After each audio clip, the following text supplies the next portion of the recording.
Why we reject people who like us. The shocking truth. Have you ever wondered why we sometimes push away the very people who admire us the most? Why do we ignore, dismiss, or even feel repelled by those who show us genuine affection? It seems irrational at first. If someone likes us, shouldn't we naturally reciprocate? But we don't. And that's where things get interesting.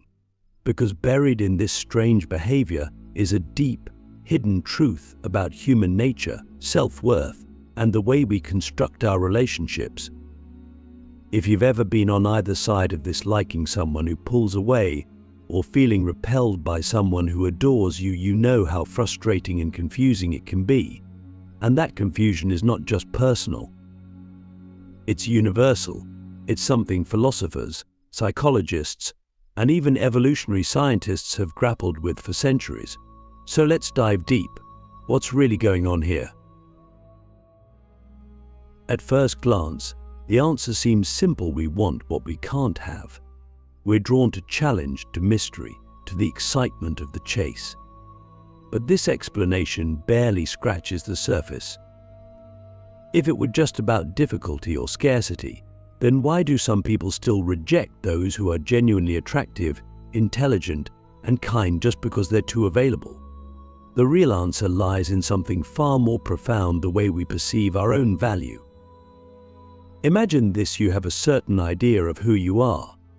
Maybe it's conscious, maybe it's buried deep in your subconscious. But at some level, you've decided what kind of person you deserve, what kind of love you're worthy of, and what kind of relationships align with your identity.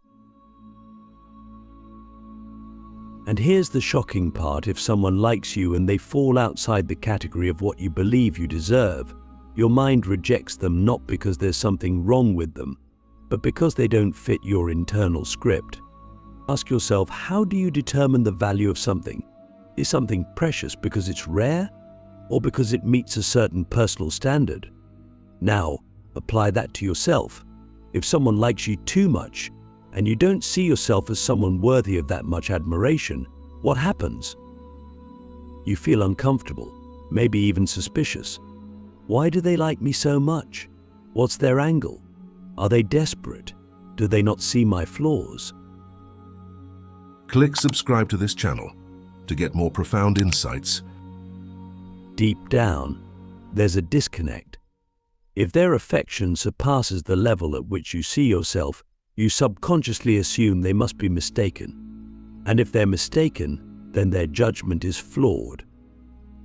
And if their judgment is flawed, then their affection is invalid. It's brutal, but it's true.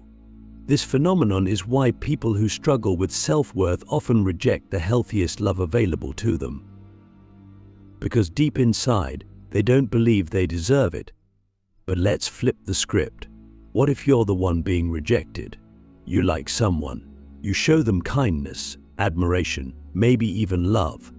And instead of appreciation, you get avoidance, coldness, or even outright disdain. It stings. It feels personal. But it's not. It's just the same mechanism in reverse. They don't see themselves as someone who should receive your level of affection, and so, to protect their internal identity, they push you away. But here's the big question: why do we cling to identities that limit us? Why do we hold on so tightly to a version of ourselves that keeps us from accepting love? Now, let's go even deeper. If this rejection is really about self-perception, why does it feel so instinctive? Why does it happen before we even have a chance to consciously think about it? The answer lies in something ancient, something baked into our psychology over thousands of years. The hidden logic of rejection: how our minds sabotage love without us knowing. Imagine love as a mirror.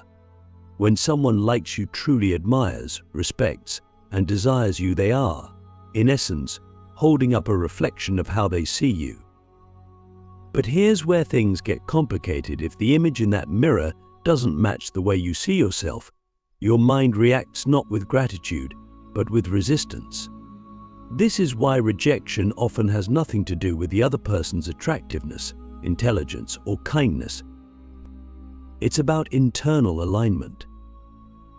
If someone's affection for you feels out of sync with your own self-image, your subconscious moves to reject it. Because accepting that kind of love would require you to update the version of yourself that you've carefully constructed over years, maybe even decades.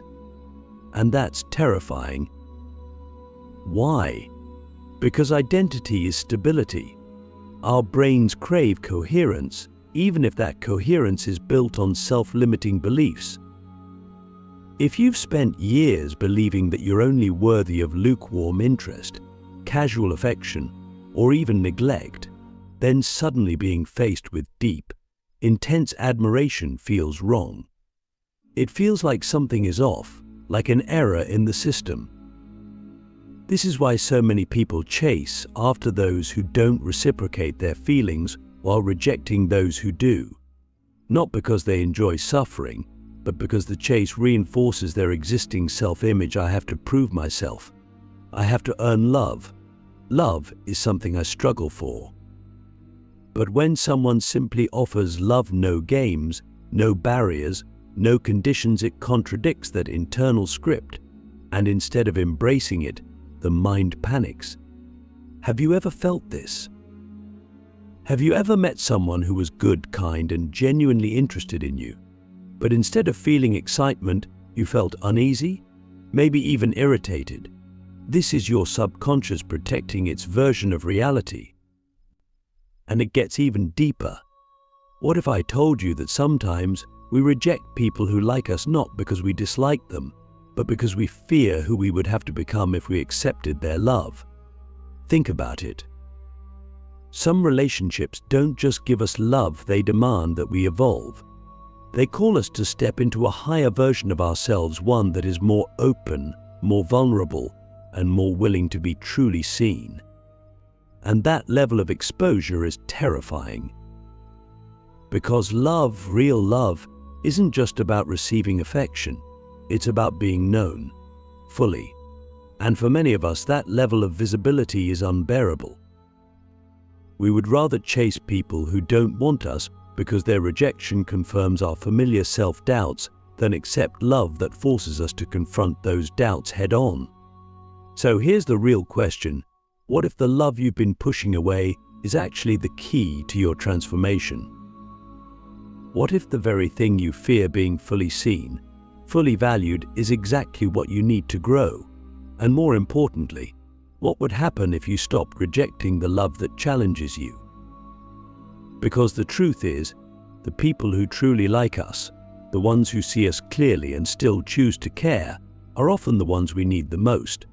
But our own fear, our own outdated self-image, keeps us from accepting them. So how do we break free from this cycle? How do we stop sabotaging the love that could actually heal us? Breaking the cycle, how to stop rejecting the love you deserve. If you've ever found yourself pushing away someone who genuinely cared about you, you might have assumed it was just a lack of attraction, chemistry, or excitement. But what if it wasn't? What if, instead, it was a defense mechanism, a deeply ingrained habit designed to protect your sense of self, even at the cost of your happiness? The truth is, most of us are far more comfortable chasing love than receiving it. Because chasing keeps us in control. It allows us to dictate the pace, set the terms, and most importantly, avoid the vulnerability of being fully accepted. But when someone offers us love freely, without games, without conditions, we lose that control. And for many people, that loss of control feels unbearable. Why? Because it forces us to confront the deeper, hidden fear that we rarely acknowledge. What if I accept this love and then lose it? What if I allow myself to be seen, only to be abandoned? Rejection, in this sense, isn't just about the other person.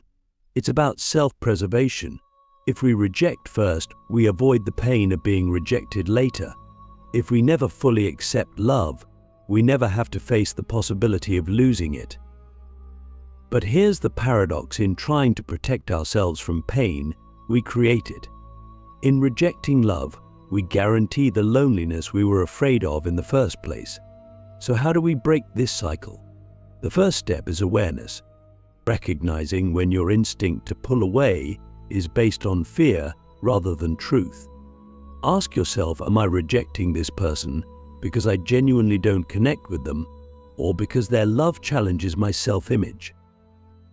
The second step is reframing. Instead of seeing love as a risk, see it as an opportunity. What if, instead of fearing loss, you embraced the chance to experience something real? What if, instead of assuming their love is misplaced, you allowed yourself to believe that maybe, just maybe, you are worthy of it? The third step is courage, because accepting love requires bravery. It means being seen, flaws and all. It means letting go of old patterns, of outdated beliefs about what you deserve. It means stepping into something unknown, something that doesn't fit the script you've been following for years. And yes, it's terrifying. But it's also necessary. Because here's the truth: the love that challenges you, the love that asks you to grow, is the love that can transform you. So ask yourself, what kind of life do I want to live? One where I keep rejecting the very thing I long for, or one where I finally allow myself to receive it? Because the love you keep pushing away might just be the love that sets you free. But there's one last thing we need to address, one final, painful truth that explains why some people will always reject love, no matter how much they need it. The final truth why some people will always reject love, and how to break free. Not everyone is ready to receive love. That's a harsh reality, but an important one. Some people will go their entire lives pushing away those who care for them, not because they don't want love, but because they don't know how to exist within it. And if you've ever been on the receiving end of that rejection, if you've ever poured your heart into someone only to be met with indifference, avoidance, or even hostility, you need to hear this: it was never about you. People don't reject love because it's unworthy. They reject it because it doesn't fit into the reality they've constructed for themselves. And for some, that reality is built on wounds so deep that love feels more threatening than loneliness. Think about it. If someone has spent years believing they are unlovable, what happens when you come along and prove otherwise? Their entire worldview is challenged. And rather than rewrite their self-perception, it's easier to push you away and return to the comfort of what they've always known. This is why love alone isn't enough to heal someone who isn't ready. Love can invite, it can inspire, but it cannot force someone to see themselves differently. Only they can do that. So where does that leave you? If you've been rejecting love, or if you've been offering love to someone who keeps pushing you away, what is the path forward? It comes down to one thing: choice.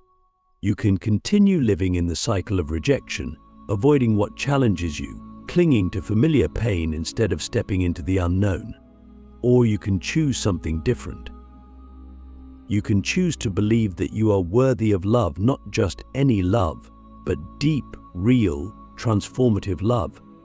And if someone else cannot accept that love from you, let them go. Not with anger, not with resentment, but with understanding. Because their rejection isn't a reflection of your worth, it's a reflection of their own journey. Some people need more time. Some people may never be ready, but that's not your burden to carry. Your responsibility is to yourself, to stop running from love, to stop believing you have to earn it, to stop rejecting the very thing that could change your life. Because at the end of the day, love isn't something to be chased. It's something to be allowed, something to be received, something to be embraced. So the final question is this: will you keep rejecting love out of fear, or will you finally let it in?